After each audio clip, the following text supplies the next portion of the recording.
Jake Morrison walked into the council chamber with his head held high. The massive room stretched out before him like a cathedral made of metal and glass. Hundreds of alien beings filled the curved seats that rose up toward the ceiling. There, eyes, tentacles, and various sensing organs all turned toward him as he entered. The human ambassador felt small in this place. The Galactic Council Station orbited a distant planet, far from Earth. Here, humanity was just one voice among thousands of alien species. Today, that voice needed to be heard. Jake took his seat at the human delegation table. Captain Lisa Hayes sat beside him, her blue uniform crisp and clean. She was his military advisor, a career officer who had seen action on the frontier worlds. Her dark eyes scanned the alien delegates with the careful attention of someone used to spotting trouble. The chamber fell silent as Chancellor Zhu Suffolk slithered to the center platform. The Vorthic leader was 12 feet of scaled muscle and cold intelligence. His serpentine head swayed as he spoke, forked tongue tasting the air between words. We gather today to discuss human expansion into the Outer Rim territories, Jianthik announced. His voice carried through the chamber's translation systems, reaching every ear and sensor in dozens of different languages. The humans' request: rights to colonize 17 star systems beyond their current borders. A ripple of what Jake assumed was laughter passed through the alien delegates. The sound was strange, coming from creatures that breathed different gases and had different ideas about what was funny. But mockery sounded the same in any language. High Magistrate Vel Karan rose from her crystalline throne. The Etherean leader's body was made of living crystal that shifted colors as she moved, beautiful and deadly, like most things in the galaxy that wanted to kill humans. The request is amusing, Vel Karan said, her voice like wind chimes in a storm. Humans believe they can defend 17 new worlds when they can barely protect the ones they have now. Jake stood up. The human defense fleet has protected our colonies for over 2 centuries.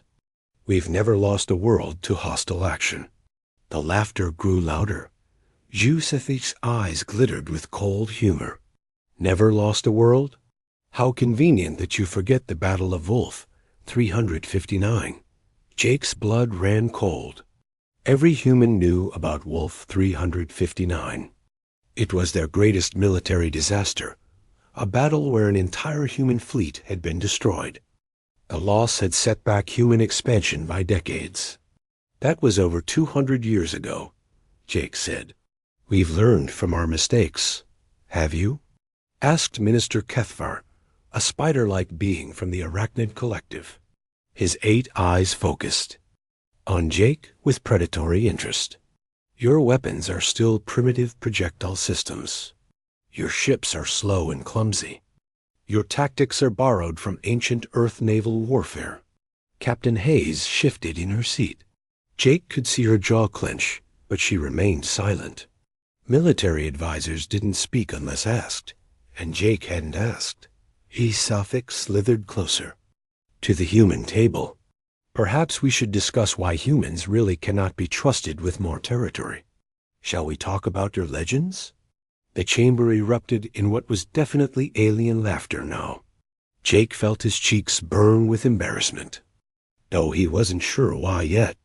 Oh yes, Vel Karan chimed in, her crystal body shifting to a mocking shade of red.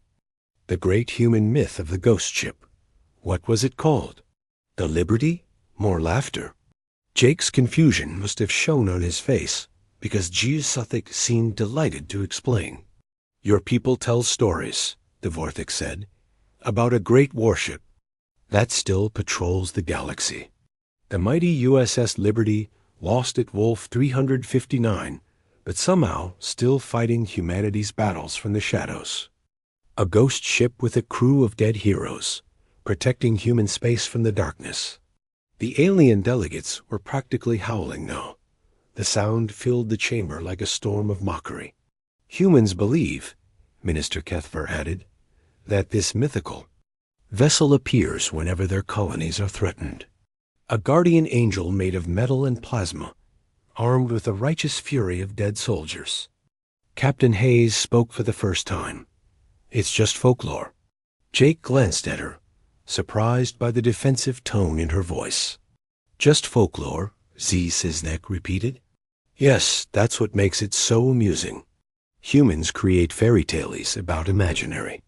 Protectors, because they know their real military is inadequate. The Chancellor moved back to the center of the chamber. This is why we cannot grant the human request today. A species that believes in ghost ships cannot be trusted to defend new territories. What happens when reality meets mythology? When real threats face imaginary guardians? The vote came quickly. System after system, species after species, the aliens rejected humanity's expansion request. The numbers weren't even close. Jake watched the tally with growing despair. The motion fails, Izavik announced. Humans will not receive expansion rights to the Outer Rim territories. Perhaps in a century or two, when you've outgrown your childish legends and built a real military, we can revisit this decision. Session ended with more alien laughter. Jake gathered his papers with shaking hands. 2 years of preparation and negotiation wasted. 17 worlds that could have housed millions of humans, denied because the galaxy saw his species as primitive. Myth-believers. Captain Hayes walked beside him as they left the chamber. Sir, about what they said? Not now, Captain, Jake said. He was too angry and embarrassed to discuss humanity's folklore with anyone. They made their way through the station's corridors toward the human embassy section. Aliens of all shapes and sizes moved past them, some still making sounds that might have been laughter. Jake had never felt more isolated, more alone in the vast galaxy. That's when the alarm started. The station's emergency lights began flashing red. A voice boomed through the corridors in the universal trade language. All personnel to emergency stations. Unknown contact approaching the system. All personnel to emergency stations. Jake and Captain Hayes exchanged glances. They hurried toward the nearest observation deck, joining crowds of aliens who were staring out at the stars through the massive windows. Something was coming. The sensors showed a massive object moving through space faster than anything should be able to move. It was still days away, but it was big. Bigger than any ship in the known galaxy. An Etherian technician worked frantically at a control panel, trying to get better readings on the approaching object. His crystal fingers moved like lightning over the displays. What are you seeing? Captain Hayes asked. The technician looked up with fear in his multifaceted eyes. It's enormous, moving at impossible speeds.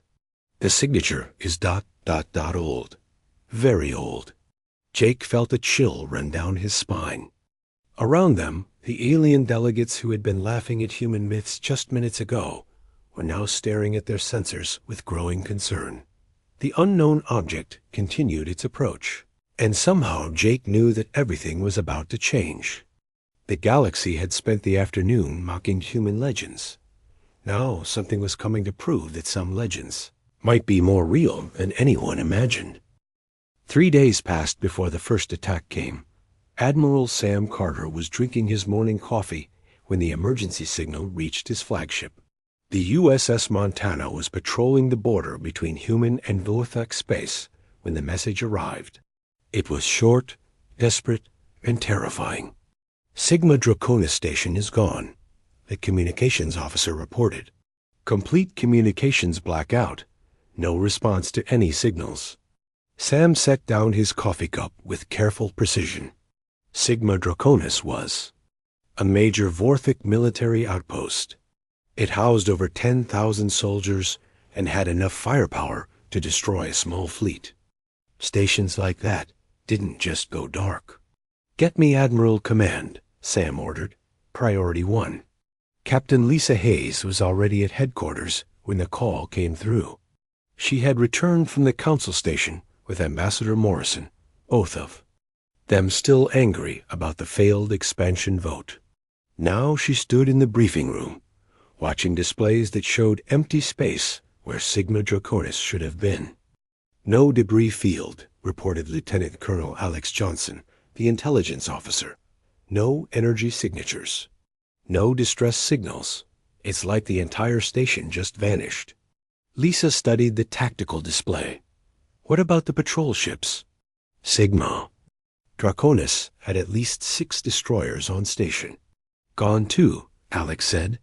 "Every ship, every platform, every defensive satellite. All gone." The room fell silent.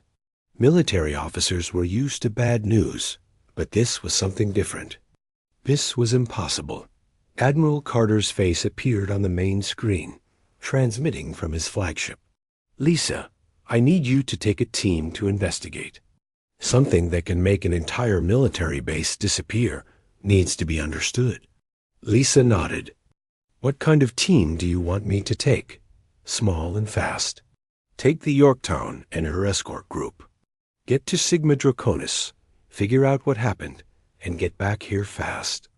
2 hours later, Lisa was aboard the destroyer USS Yorktown, racing toward the Sigma Draconis system. Her crew was nervous. Everyone had heard the reports by now. An entire Vorthic military base had vanished without a trace. Dr. Rachel Stone sat in the ship's briefing room, studying data on her portable computer. The archaeologist had been recalled from her research station on Mars when the news broke. Her specialty was ancient human military technology, something that might be relevant to whatever had destroyed Sigma Draconis. "Captain," Rachel said, looking up from her screen, "I've been going through the old archives. There are some interesting patterns here." Lisa sat down across from her. "What kind of patterns?" "Attacks like this have happened before. Small ones scattered across the galaxy over the past 2 centuries. Military targets that suddenly go dark. Weapons platforms that get destroyed with surgical precision. The alien governments usually blame it on pirates or equipment failures. Usually?" Rachel pulled up a star chart on her computer. Red dots marked. Locations across known space. "Look at this. Every attack happened near human territory. Every target was threatening human colonies or trade routes. And in every case, survivors reported seeing a large, unidentified vessel." Lisa leaned forward. "What kind of vessel?" "Old. Human design, but not like anything in our current fleet. The few detailed reports describe a ship that looks like it. Came from the early colonial period. Big, heavily armed, and built like a fortress." The bridge communicator crackled to life. "Captain Hayes to the bridge. We're approaching Sigma Draconis." Lisa and Rachel hurried to the bridge. The main screen showed the system ahead of them. It looked normal at first glance. The star burned bright and steady. The planets were in their proper orbits. But where the military station should have been, there was nothing.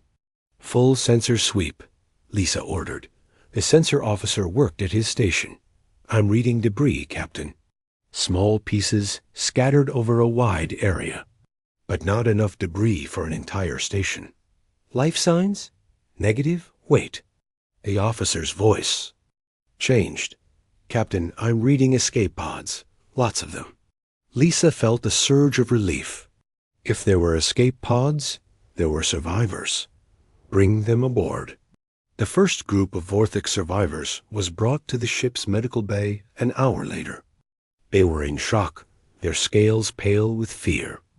The lead survivor was a commander named Sifik, who kept repeating the same words over and over. The ghost ship. The human ghost ship. Dr. Rachel Stone was present when Captain Hayes questioned the survivors. The Vorthic commander's story was almost unbelievable. "It came from nowhere," Sithik said. "No warning, no sensor contact until it was right on top of us. A massive vessel, bigger than anything we've ever seen. It looked ancient, like something from a museum." "What did it look like exactly?" Lisa asked. "Human design, but wrong." Too big, too heavily armed. It had weapons ports everywhere, and the hull was scarred like it had been fighting for centuries. But the worst part was how it moved. Silent, deadly, like a predator. Rachel leaned forward. Did it try to communicate? No words, but it sent a message anyway. Every weapon on our station was destroyed in the first volley. Precise shots that took out our guns, but left life support intact. It was giving us time to evacuate. Lisa and Rachel exchanged glances. That didn't sound like the behavior of pirates or raiders. Then what happened? Lisa asked. We abandoned the station. The ghost ship waited until the last escape pod launched. Then it destroyed everything else. The station, the weapons platforms, the patrol ships, everything except us. Sithic's voice dropped to a whisper. Just before it left, the ship sent one final transmission. Not to us, but on human military frequencies. Old codes that haven't been used in 200 years. The briefing room was silent for a long moment.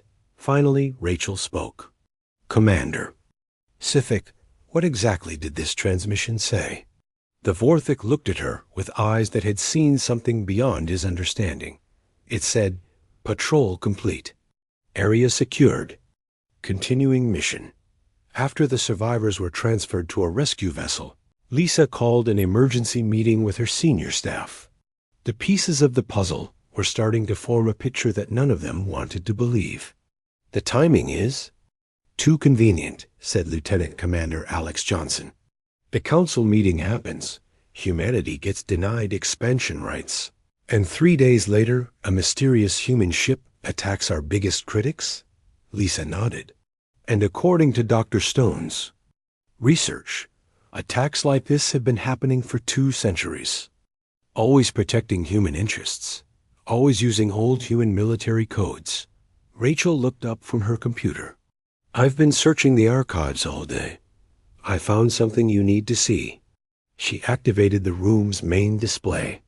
Old military records appeared on the screen, many of them marked with security classifications that should have expired decades ago. The USS Liberty was real, Rachel said. Built in 2179 as an experimental deep space patrol vessel.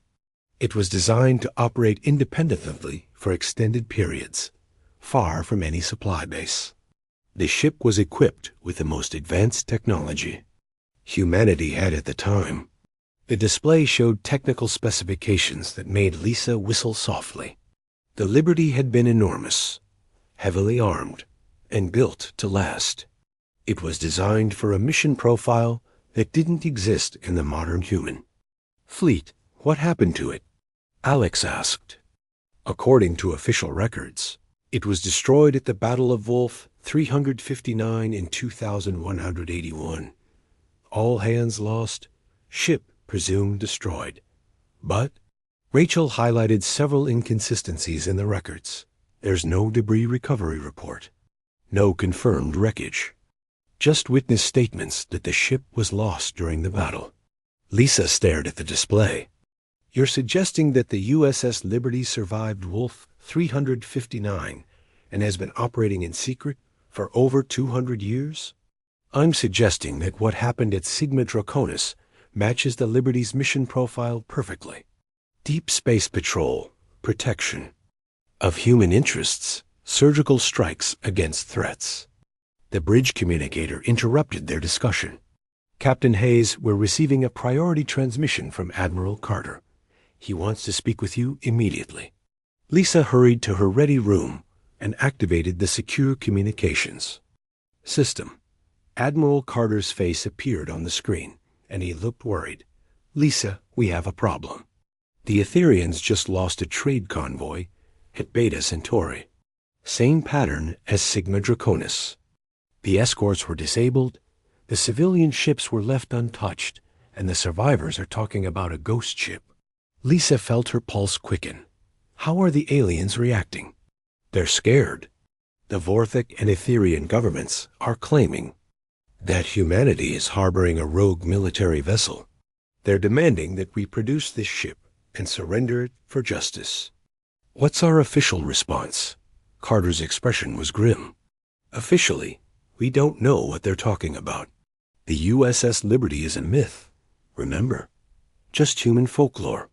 Lisa understood the problem immediately. If they admitted the Liberty was real, they would have to explain why humanity had been operating a secret military vessel for 2 centuries. If they continued to deny it, the alien governments might take action against human space. Admiral, what are your orders?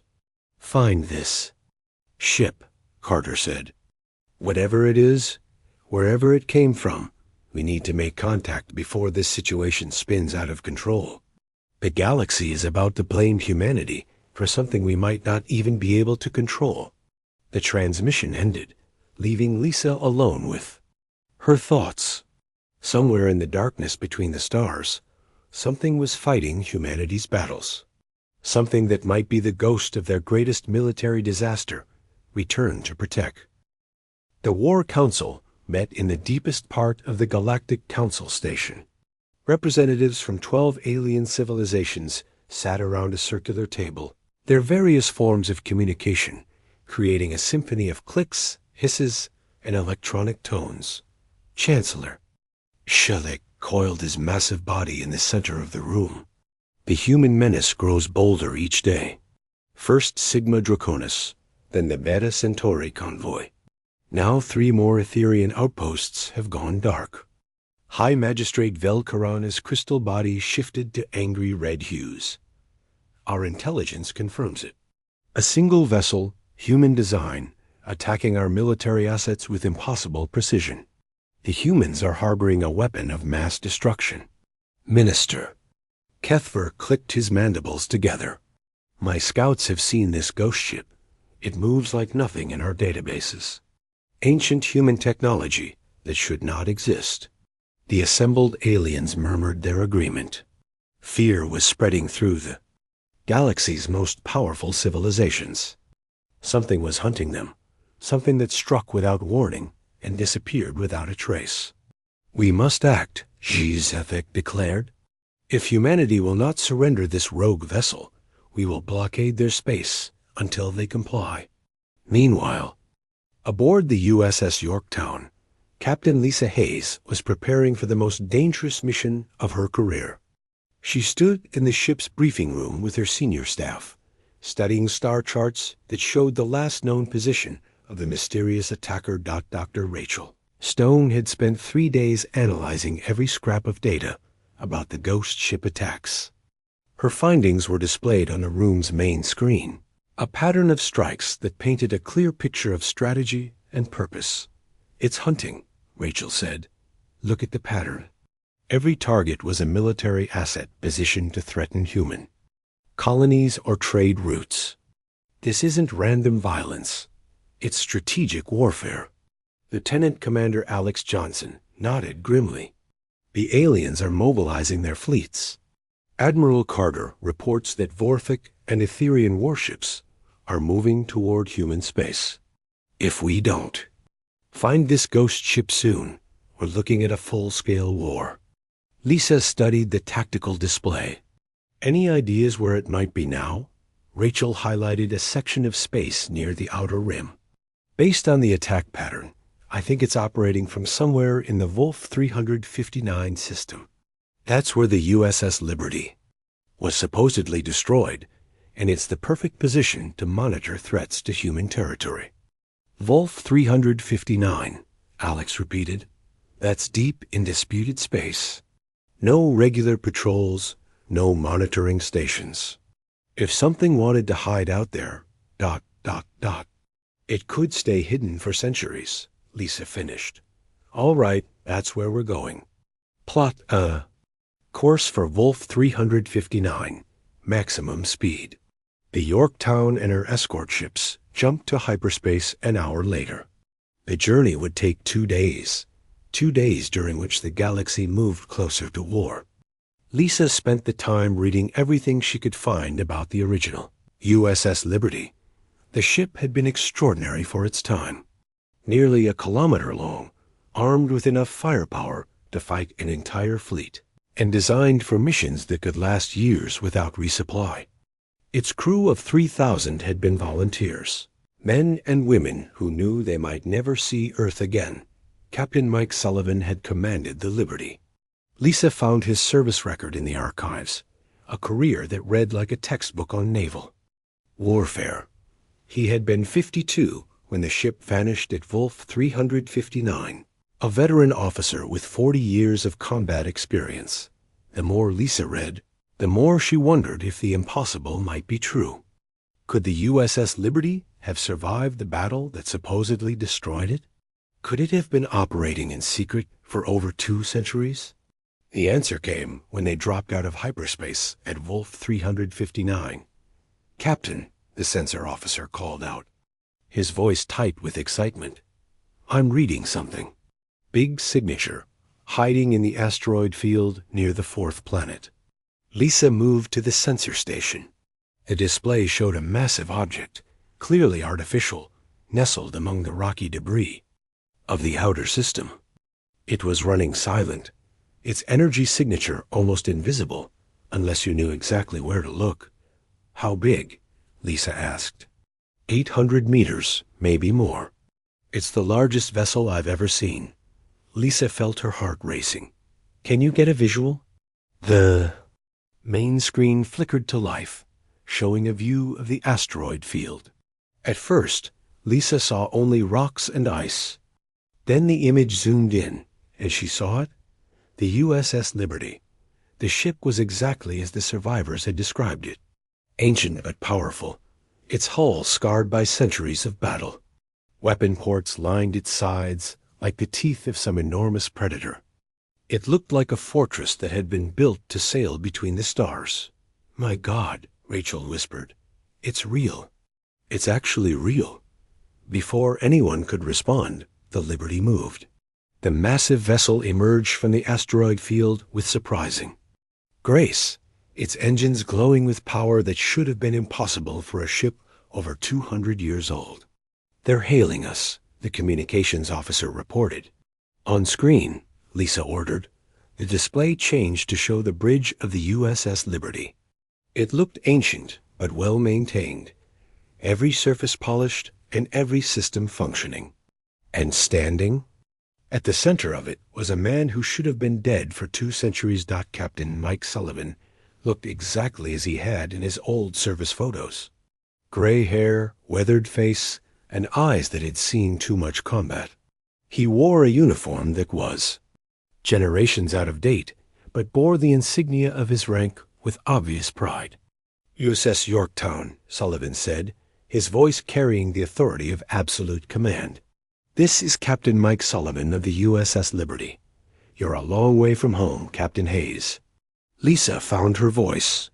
"Captain Sullivan, according to our records, you died at the Battle of Wolf 359 over 200 years ago." Sullivan smiled, a grim expression that held no humor. "Reports of my death have been greatly exaggerated. Permission to come aboard, Captain. We need to talk." An hour later, Captain Sullivan sat in the Yorktown's briefing room, looking completely at ease despite the impossible circumstances. Dr. Rachel Stone stared at him like he was a ghost made flesh, which he might as well have been.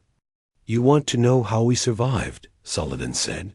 "The answer is simple. We didn't die at Wolf 359. We adapted." Lisa leaned forward. "What really happened at that battle?" "We were outnumbered 50-1. The entire human fleet was being destroyed. Around us, I had a choice. Follow the rest of the fleet into oblivion, or save my ship and crew for future battles." Sullivan activated a portable display device that looked ancient but functional. Star charts appeared in the air above the table, showing the Battle of Wolf 359 in tactical detail. I ordered the Liberty to fake its destruction. We released debris and stopped all transmissions. When the enemy fleet moved on, we limped away to lick our wounds. But by then, the battle was over and the human fleet was scattered. "Why didn't you return to Earth?" Alex asked. "And tell them what?" That I ran from the biggest battle in human history? That I saved my ship while thousands of others died? Sullivan shook his head. We were officially dead. It seemed better to. Stay that way. Rachel spoke up. But that was over 200 years ago. How are you still alive? Sullivan's expression darkened. The Liberty wasn't just a warship, Dr. Stone. It was a prototype for humanity's deep space expansion program. We were equipped with experimental life extension technology, designed to keep crews alive for extended missions. He gestured to himself. The treatment worked better than anyone expected. My crew and I have aged maybe 20 years in the past 2 centuries. We've had plenty of time to perfect our skills. Lisa was beginning to understand. You've been operating as a ghost ship all this time, protecting human interests from the shadows. Someone had to, Sullivan said simply. Humanity expanded into a hostile galaxy with enemies on all sides. The official fleet couldn't be everywhere at once. So we became the sword in the darkness, the protector that nobody knew existed. Until now, Alex pointed out. Sullivan nodded. The situation has changed. The aliens are gathering their fleets, preparing to attack human space. They think they can intimidate humanity because they believe our military is weak. It's time to remind them that some myths are more dangerous than reality. Before anyone could respond, the Yorktown's communication system activated. Admiral Carter's voice filled the room, carrying news that changed everything. All units, priority alert. Long-range sensors are detecting a massive alien fleet moving toward the Sol system. Combined Vorthic and Etherian forces, plus allies. Estimated strength, over 300 vessels. Lisa felt her blood turn to ice. 300 ships was more firepower than the entire human fleet could muster. Sullivan stood up, his ancient uniform somehow making him look more dangerous than any modern officer. Captain Hayes, my crew and I have been preparing for this day for 2 centuries. The galaxy wants to see what happens when legends become real. He moved toward the door, then paused. Tell Admiral Carter that the USS Liberty is returning to active duty. It's time to show these aliens what happens when they threaten humanity's children. As Sullivan left the briefing room, Lisa realized that the galaxy was about to learn a hard lesson. They had spent centuries laughing at human myths and legends. Now they were going to discover that some legends had teeth. The alien armada stretched across space like a steel constellation. 300 warships from a dozen civilizations, all united by fear and anger. Chancellor Jusethic's flagship led the formation, its massive bulk bristling with enough weapons to crack a planet. High Magistrate Vel Karan stood on her command bridge, watching the tactical displays with satisfaction. The human home system lies just ahead. Once we destroy their fleet, they will have no choice but to surrender their ghost ship. On the flagship's main screen, Earth hung in space like a blue marble. Around it, the human defense fleet had formed a defensive line. Admiral Sam Carter's ships looked tiny compared to the alien armada bearing down on them. How many human vessels? Asked Minister Kethvar, his 8 eyes gleaming with predatory hunger. 70 ships, reported the tactical officer. Destroyers and cruisers mostly. A few older battleships. Nothing that can stand against our combined firepower. She's that coiled around his command throne, tasting victory in the air. Open a channel. To the human fleet, let us give them one chance to surrender. Meanwhile, on the bridge of the USS Montana, Admiral Carter watched the alien fleet approach with grim determination. He had spent his entire career preparing for this moment, though he had hoped it would never come.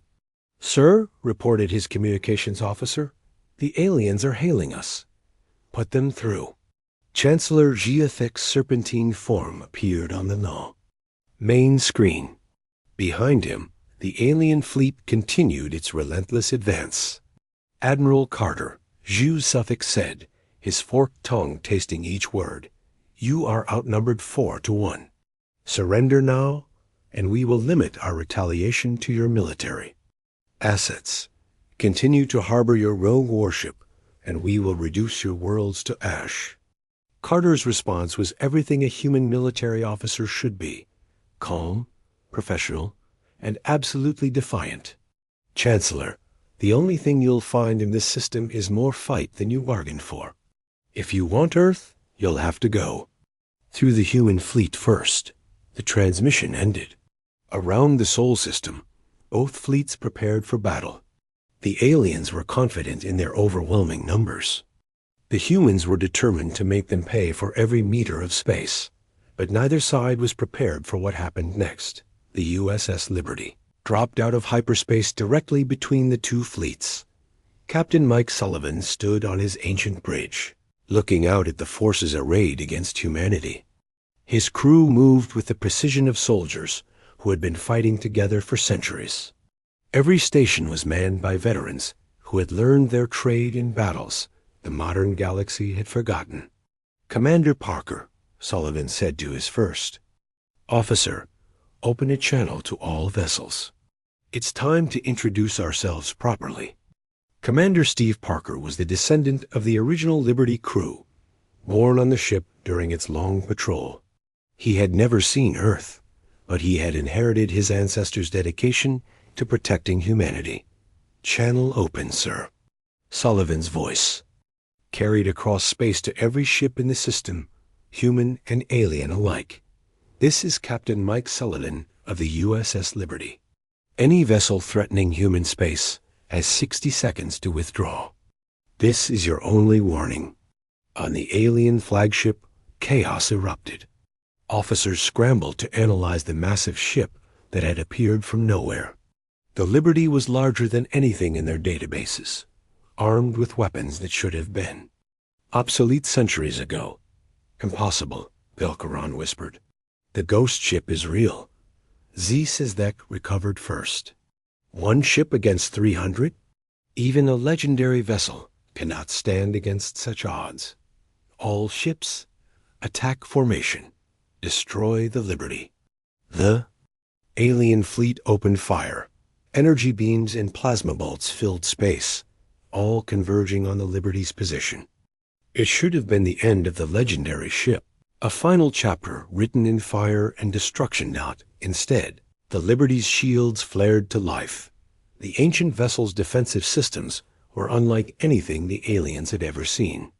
Instead of the energy barriers used by modern ships, the Liberty projected fields of twisted space-time that bent incoming fire away from the hull.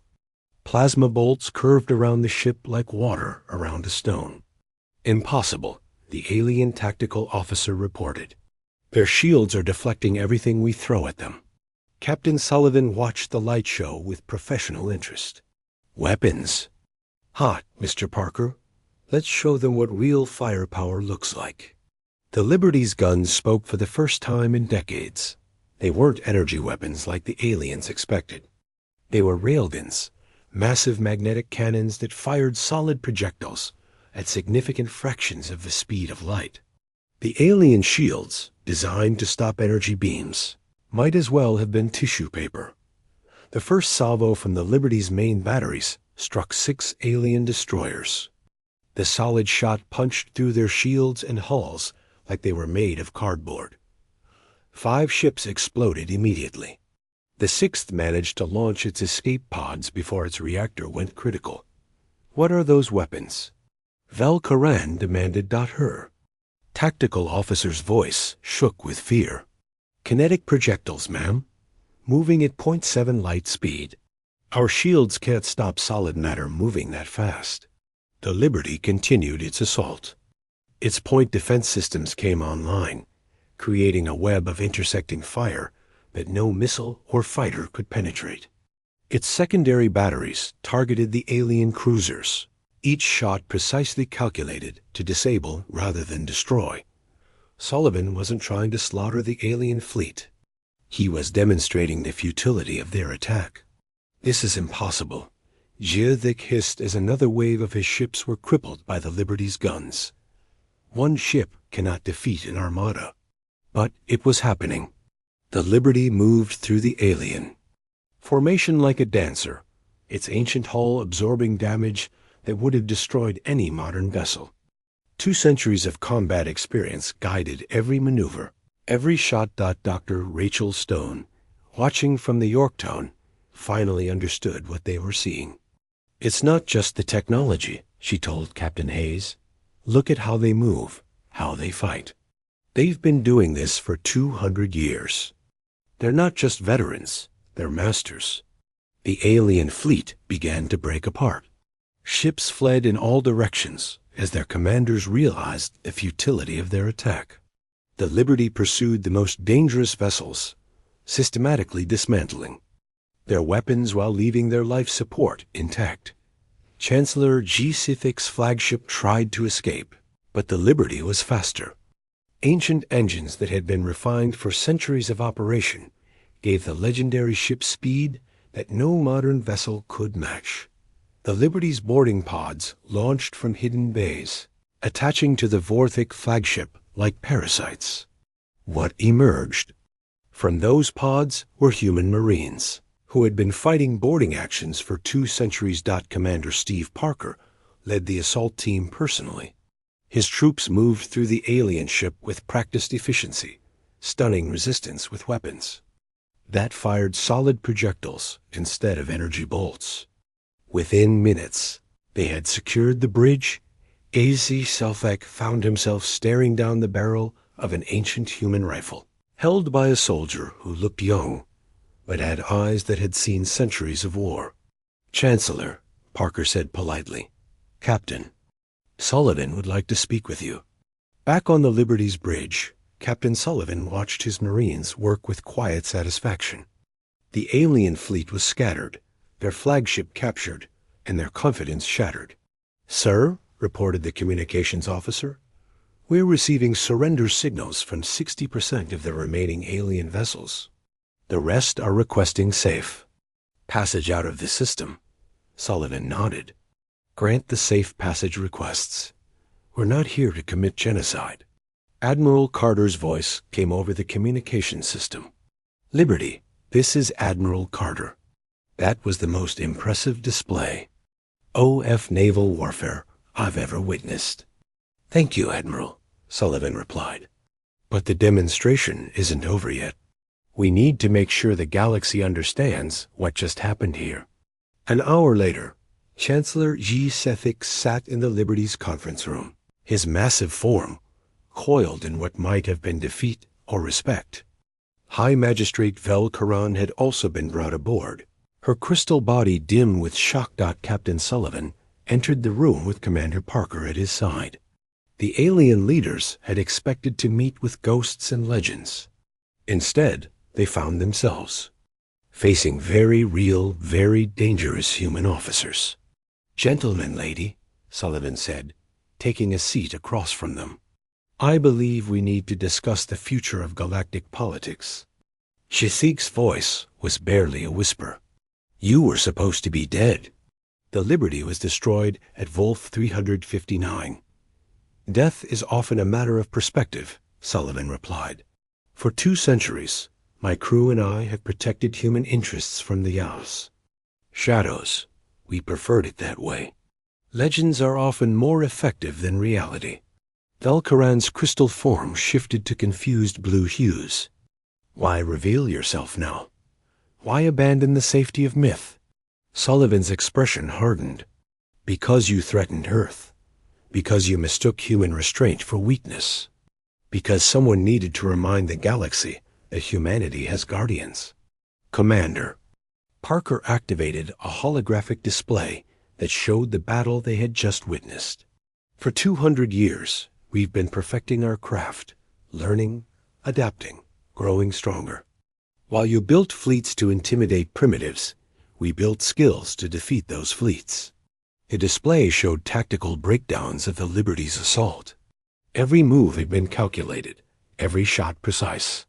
The alien fleet hadn't just been defeated, it had been The emergency session of the Galactic Council convened 3 days after the Battle of Sol. The great chamber that had once echoed with laughter at human myths now buzzed with nervous whispers and fearful speculation. Ambassador Jake Morrison walked into the chamber with his head held higher than it had ever been. Captain Lisa Hayes accompanied him, her uniform bearing new decorations for her role in making contact with the legendary warship. The aliens who had mocked humanity just weeks ago now watched them with wary respect. Chancellor Ji Safek took his place at the center platform, but his usual arrogant bearing was gone. His scales were pale, and his movements spoke of defeat rather than dominance. When he spoke, his voice carried none of its former menace. The council recognizes the human delegation, Jia Safik announced. Ambassador Morrison, the floor is yours. Jake stood slowly, savoring the moment. For decades, humanity had been treated as the junior partner in galactic civilization. Today, that would change. Honored delegates, Jake began, his voice carrying clearly through the chamber. I come before you to discuss recent events in the Sol system. Specifically, the appearance of a vessel that many of you believed to be mythical. Murmurs rippled through the assembled aliens. High Magistrate Velkaron's crystal form shifted to nervous yellow hues. Ambassador Morrison, the council demands an explanation. How long has humanity been operating this weapon in secret? Jake smiled. The USS Liberty has been protecting human interests for over 2 centuries. Its existence was never a secret from humanity, merely unconfirmed by those who chose not to believe. Minister Keffer clicked his mandibles angrily. You allowed us to believe it was a myth. You deceived the entire galaxy. Did we? Jake asked innocently. Or did you simply refuse to listen when we told you the truth? How many times did humans mention the Liberty in council sessions? How many times did you laugh at our primitive folklore? The chamber fell silent. Every alien delegate remembered the countless times humans had referenced their legendary protector, only to be dismissed as superstitious primitives.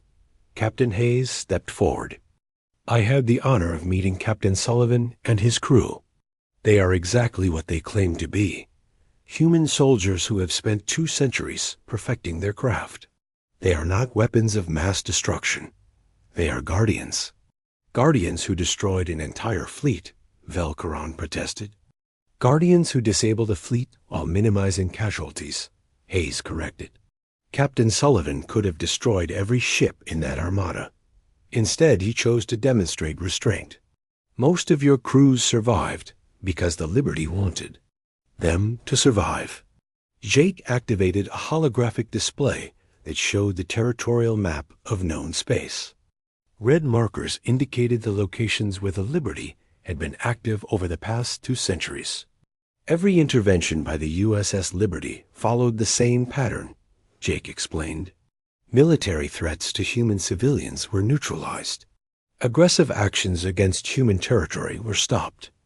But never once did the Liberty attack civilian targets or engage in unprovoked aggression. The display showed incident after incident where human colonies had been saved by mysterious interventions. Trade routes that had remained safe despite pirate activity. Military buildups that had been quietly dismantled before they could threaten human space. You want to know why humanity feels confident in the galaxy? Jake continued. This is why. For 2 centuries, we have had guardians watching over us. Protectors who asked for nothing in return except the right to keep us safe. Zszdek coiled nervously around his platform. What does humanity want now? What are your demands? Jake's expression became serious. The same thing we wanted 3 weeks ago. Recognition as equals in this council. The right to expand into territories that can support human life. Respect for our sovereignty and our right to defend ourselves. And if we refuse? Asked Minister Kethe Ardat Jake, gestured to Captain Hayes, who activated another display. This one showed sensor readings from the Liberty's departure from Sol System. The massive warship had vanished into hyperspace, destination unknown. Then Captain Sullivan and his crew returned to their patrol, Jake said simply. They continue doing what they've done for 2 centuries, protecting humanity from those who would do us harm. The implication was clear. The Liberty was still out. There, still watching, still ready to defend human interests with 2 centuries of accumulated skill and firepower. Hi, Magistrate Velcoren spoke carefully. Ambassador Morrison, the Council is prepared to reconsider humanity's expansion request. However, we need assurances that this liberty will not interfere with legitimate galactic commerce. Define legitimate, Jake replied.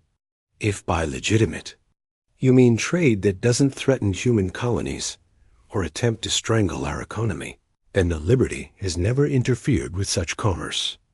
Captain Sullivan's mission is defensive, not aggressive. The vote, when it came, was unanimous. Humanity was granted expansion rights to all 17 requested systems, plus an additional 20 systems that had been previously restricted. Council also formally recognized humanity's right to maintain defensive assets in deep space as the session ended. Jake felt a sense of satisfaction that had been building for weeks. Humanity had finally taken its place among the galactic powers, not through conquest or intimidation, but through the quiet strength of guardians who had never stopped watching over their people. Captain Hayes walked beside him as they left the chamber. Sir, do you think we'll see the Liberty again? Jake smiled. Captain Sullivan made it clear that his mission continues. Somewhere out there, the Liberty is patrolling the frontier, keeping watch over humanity's children. We may not see them again for decades, but knowing they're out there changes everything. 3 months later, Dr. Rachel Stone published her comprehensive report on the USS Liberty. The document, titled Guardians in the Dark, a study of long-term deep space operations, became required reading at every military academy in human space. In her conclusion, Rachel wrote about the psychological impact of the Liberty's revelation. For over 2 centuries, humanity expanded into a hostile galaxy, believing we were protected only by our own courage and determination. The knowledge that we had guardians watching over us, veterans who chose duty over rest and service over recognition, fundamentally changes how we see ourselves among the stars. Admiral Sam Carter used the report to justify increased funding for deep space patrol vessels.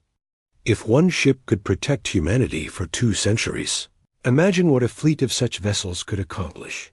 But perhaps the most important result of the Liberty's revelation was the change in how other species viewed humanity.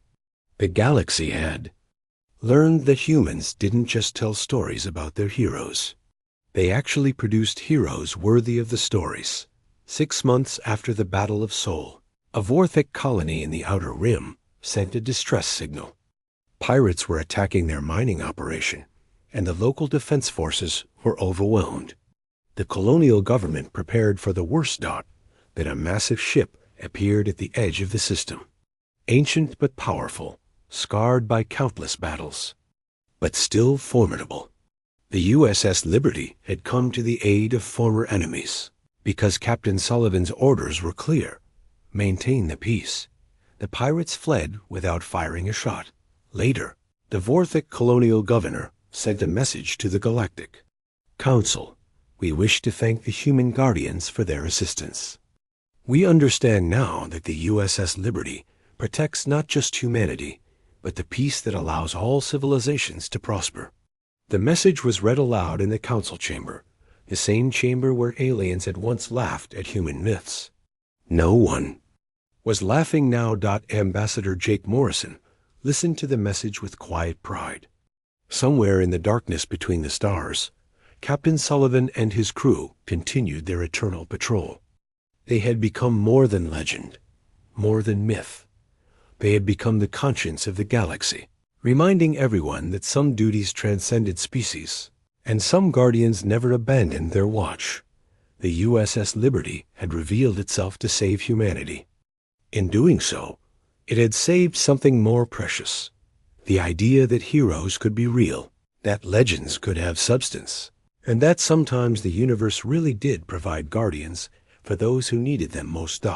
As Jake left the council chamber that day, he looked up at the stars visible through the station's massive windows. Somewhere out there, the Liberty was keeping watch. Humanity's children could sleep safely, protected by ghosts who were more real than the nightmares that haunted the galaxy. The aliens had laughed at the old Warship myth.